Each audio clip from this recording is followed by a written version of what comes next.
Welcome. Thank you for joining me today as I read a story that hopefully you can use for meditation, relaxation, or even sleep. If you're interested in the story, I'll place the information below in the description box so that you can continue reading it yourself. Please settle in. Chapter 1. The Cobblestone Telegraph. Nantucket Island is known for its cobblestone streets and red brick sidewalks, cedar shingled cottages and rose-covered arches, long stretches of golden beach and refreshing Atlantic breezes, and it's also known for a group of residents who adore a juicy piece of gossip. Which hot landscaper has been romancing which local real estate mogul's wife? That sort of thing. However, none of us are quite prepared for the tornado of rumors that rolls up Main Street, along Orange Street, and around the Rotary out to Sconset when we learn that London-based billionaire Xavier Darling is investing $30 million in the crumbling eyesore that is the Hotel Nantucket. Half of us are intrigued. We have long wondered if anyone would try to fix it up. The other half are skeptical. The place, quite frankly, seems beyond saving. Xavier Darling is no stranger to the hospitality business. He has owned cruise lines, theme parks, racetracks, and even for a brief time, his own airline. But to our knowledge, he has never owned a hotel, and he has never set foot on Nantucket. With the help of a local real estate mogul, Eddie Pansick, aka Fast Eddie, who, for the record, has been happily reunited with his wife, Xavier makes the savvy decision to hire Lisbeth Keaton as his general manager. Lisbeth is an island sweetheart. She moved to Nantucket in the mid-aughts from the Twin Cities, wearing her blonde hair in 2 long braids like the younger princess in Frozen, and at the start of her first summer on island, she found a prince in J.J. O'Malley. For 15 seasons, Lisbeth and J.J. ran a wildly popular restaurant called The Deck. J.J. was the owner-chef, and Lisbeth the marketing whiz. Lisbeth was the one who came up with the idea for the rosé fountain, and a signature stemless wine glass printed with the day's date that became a social media phenomenon. Not all of us cared about Instagram, but we did love spending long Sunday afternoons at the Deck, drinking rosé, eating JJ's famous oyster pan roast, and gazing out over the shallow creeks of Monomoy, where we spied the occasional white egret fishing for dinner among the eelgrass. We all believed that Lisbeth and JJ had achieved what our millennials called #relationship goals. In the summer, they worked at the restaurant, and in the off-season, they could be found scalloping in Pocomo, or sledding down the steep hill of Dead Horse Valley, or shopping together at Nantucket Meat and Fish, because they were planning to cure a side of salmon into a gravlax, or make a 12-hour bolognese. We'd see them holding hands in line at the post office and recycling their cardboard together at the dump. We were all shocked when JJ and Lisbeth broke up. We first heard the news from blonde Sharon. Sharon is the turbo engine behind Nantucket's rumor mill, so we were hesitant to believe it. But then, Love Robbins at Flowers on Chestnut confirmed that Lisbeth sent back a bouquet of roses that JJ had ordered. Eventually, the story came out. At the Deck's closing party back in September, Lisbeth discovered 187 sexually explicit texts that JJ sent to their wine rep, Christina Cross. Lisbeth was, according to some, desperate to reinvent herself, and Xavier Darling provided a way. We wished her well, but the once grand Hotel Nantucket had a tattered reputation to repair, along with the roof, windows, floors, walls, and sinking foundation. Throughout the winter of 2021 and into the early spring of 2022, we watched local contractors, architects, and interior designer Jennifer Quinn entering and leaving the hotel, but every single employee has been sworn to secrecy about what's going on inside.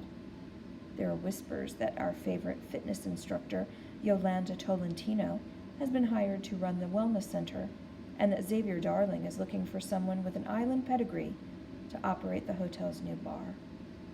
We see Lisbeth Keaton come and go, but when blonde Sharon bumps into Lisbeth in the vehicle inspection line at Don Allen Ford, Lisbeth in her Mini Cooper and Sharon in her G-Wagon, and asks how the hotel is coming along, Lisbeth changes the subject to Sharon's children.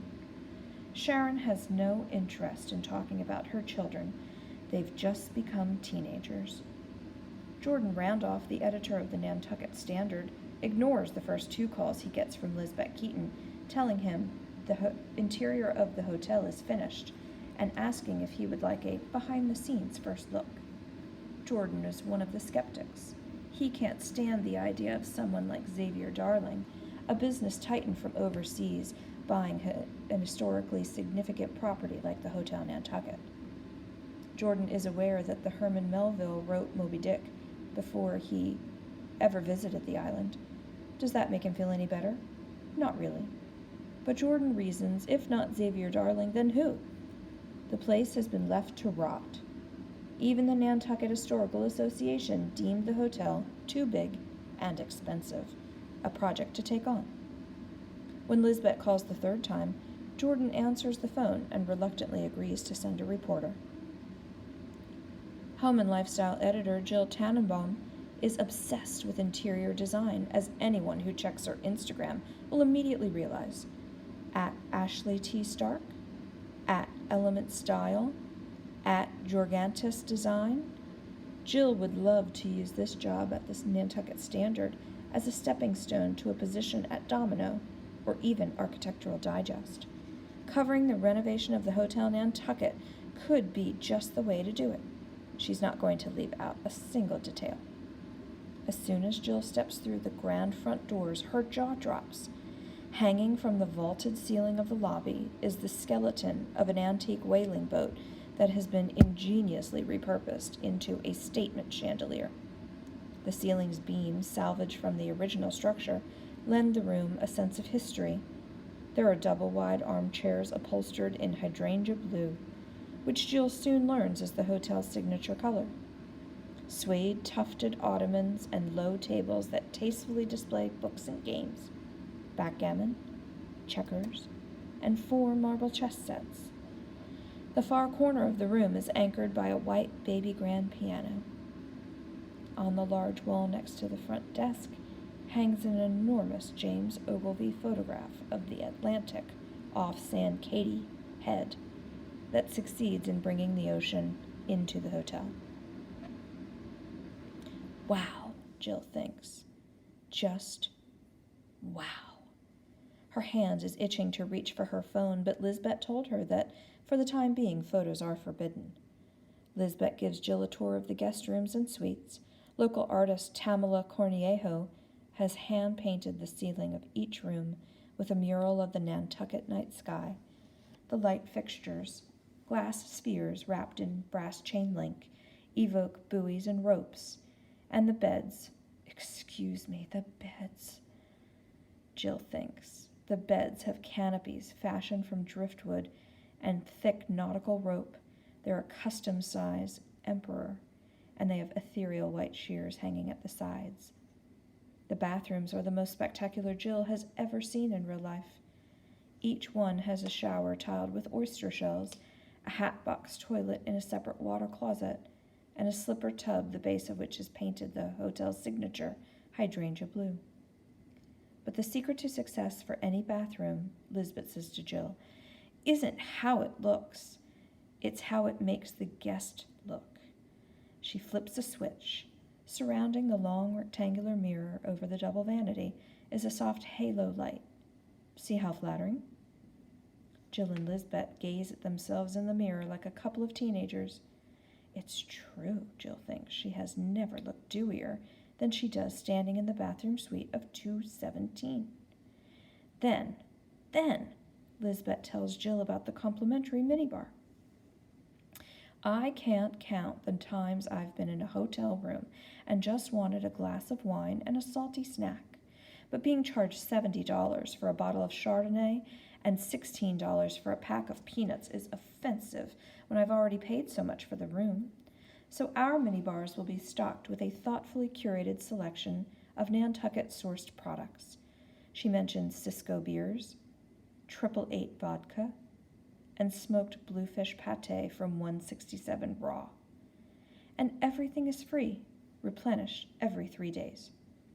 Free minibar, Jill writes in her notes. Nantucket products? Jordan should give her article front page placement for this announcement alone. Lisbeth leads Jill out back to see the pools. One is a sprawling family affair with cascading waterfalls. There will be lemonade and fresh-baked cookies every day at the pool at 3. Lisbeth says, the second pool is an adults-only sanctuary, a teal-blue lozenge surrounded by gray shingled walls that would be covered with pale pink climbing roses in the height of summer. Around the pool are the most comfortable chaise lounges in the world, extra wide and easy to adjust, and stacks of custom-ordered Turkish cotton towels in hydrangea blue. Next, it's off to the yoga studio. Jill has never been to Bali, but she has read Eat, Pray, Love, so she appreciates the aesthetic. The ceiling of the studio is an elaborate teak carving salvaged from a temple in Ubud. Jill considers how much it must have cost to ship and install such a ceiling. Mind-exploding emoji. There's a gurgling stone fountain in the form of somewhat terrifying face of the god Brahma that empties into a trough of river stones. The light from outside is diffused through a rice paper shade, and Gamillion music plays all over the sound system. All in all, Jill thinks the new yoga studio will be an idyllic place to find a child's pose. But as far as Jill is concerned, the ultimate reveal is the hotel's bar. It's a high-concept jewel box, a space painted pharaoh and balls pitch blue, which falls on the spectrum between sapphire and amethyst, and a blue granite bar. There are domed pendant lights that look like upside-down copper bowls, and an accent wall sheathed in bright pennies. There's also a copper disco ball that will drop from the ceiling every night at 9 o'clock. There's nothing like it anywhere else on the island. Jill is gobsmacked. Can she make a reservation now, please? Jill races back to her desk at the Standard office. Has she ever been so inspired to write a piece? She types like a fiend, getting all the details down, including the rainbow-hued and silky rugs, the curated selection of novels on the bookshelves of the suites, and the pin-tucked velvet stools in the new hotel bar, and then goes back over the piece, one sentence at a time, making certain the language is as gracious and as rich as the hotel itself. When she finishes the final edit, she takes the piece to Jordan Randolph's office. He likes to read each feature article on paper and then mark it up with red pen, like he's Maxwell Perkins editing Fitzgerald and Hemingway. Jill and her colleagues joke about this all the time. Hasn't he heard of Google Docs? Jill stands in the doorway as he reads, waiting for his usual outstanding. But when he finishes, he tosses the pages onto his desk and says, Huh. Huh? What is huh? Jill has never before heard her extremely articulate boss utter this syllable. Is it not okay? Jill asks. Is it the writing? The writing is fine, Jordan says. Maybe it's too polished? This reads like one of those advertisement sections in the middle of Travel and Leisure. Oh, Jill says.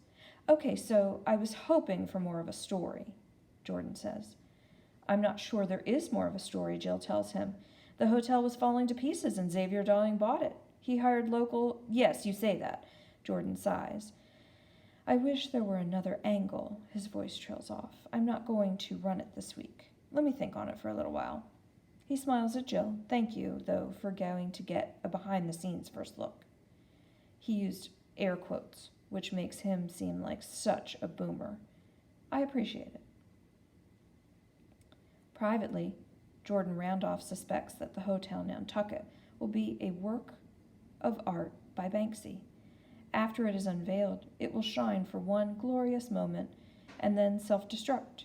One person who agrees is a 94-year-old resident of our island home named Mint Benedict. Mint is the only child of Jackson and Dahlia Benedict, the couple who owned the hotel from 1910 to 1922.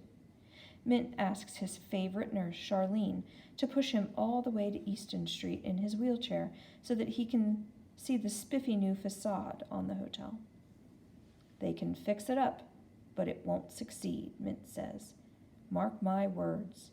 The Hotel Nantucket is haunted, and it's all my father's fault.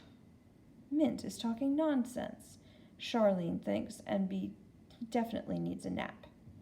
She spins his chair toward home. Haunted, we think. Half of us are skeptical. We don't believe in ghosts. Half of us are intrigued, just when we thought the story couldn't get any better.